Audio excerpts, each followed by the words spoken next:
बेटे ने ऐसा क्यों किया? तू आने दे महेश को, सारी बात बताऊंगी।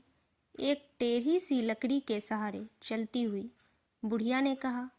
तभी उसकी बहू सीमा बोली, हाँ हाँ देख लूँगी, काम तो करती नहीं, ऊपर से साबूदाने की खीर चाहिए।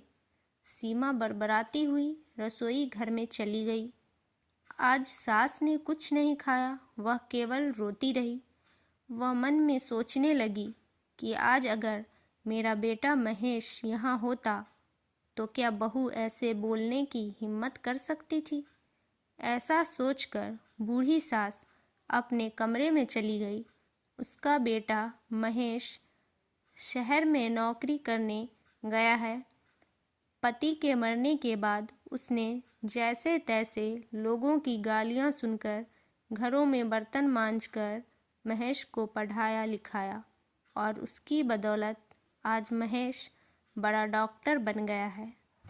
सास सोचने लगी कि बचपन में स्कूल बैग हाथ में लिए हुए कैसे कहता था, माँ माँ मैं मुंबई जा रहा हूँ, तेरे लिए खूब पैसा लाऊंगा, अच्छी साली भी लाऊंगा, बबलू की माँ की तरह सितारों वाली, और मेरी गोद में आकर बैठ जाता था। ये सब याद करके वह फिर रोने लगी, क्योंकि महेश को कई साल हो गए मुंबई गए हुए।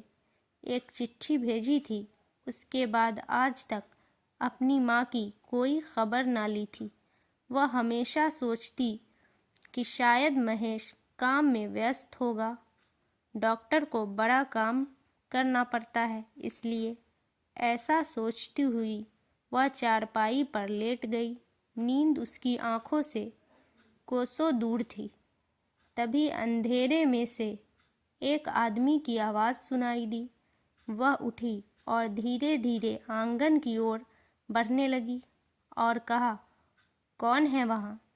तभी किसी की आवाज़ आई, मैं हूँ महेश, सीधा स्टेशन से घर आया हूँ माँ।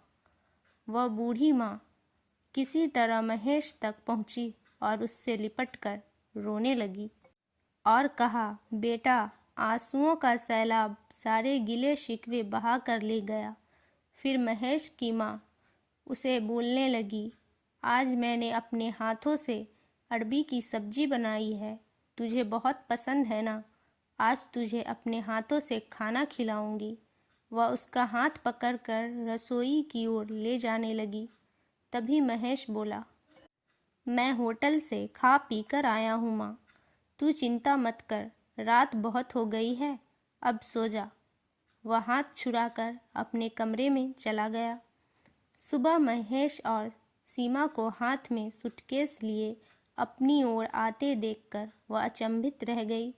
फिर बोली, हाय बेटा, इतनी सुबह कहाँ जा रहे हो?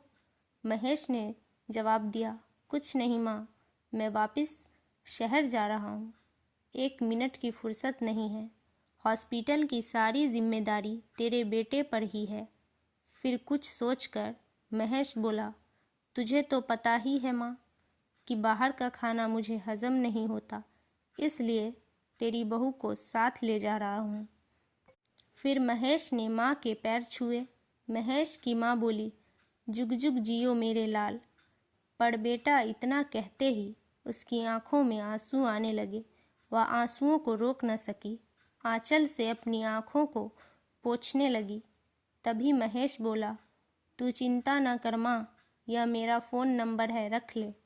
जब कोई समस्या हो तो तुरंत फ़ोन कर लेना, मैं फ़ौरन चला आऊँगा। और फिर वह अपनी माँ के हाथों में ज़बरदस्ती 5,000 रुपया और एक कागज़ का टुकड़ा थमाकर चला गया।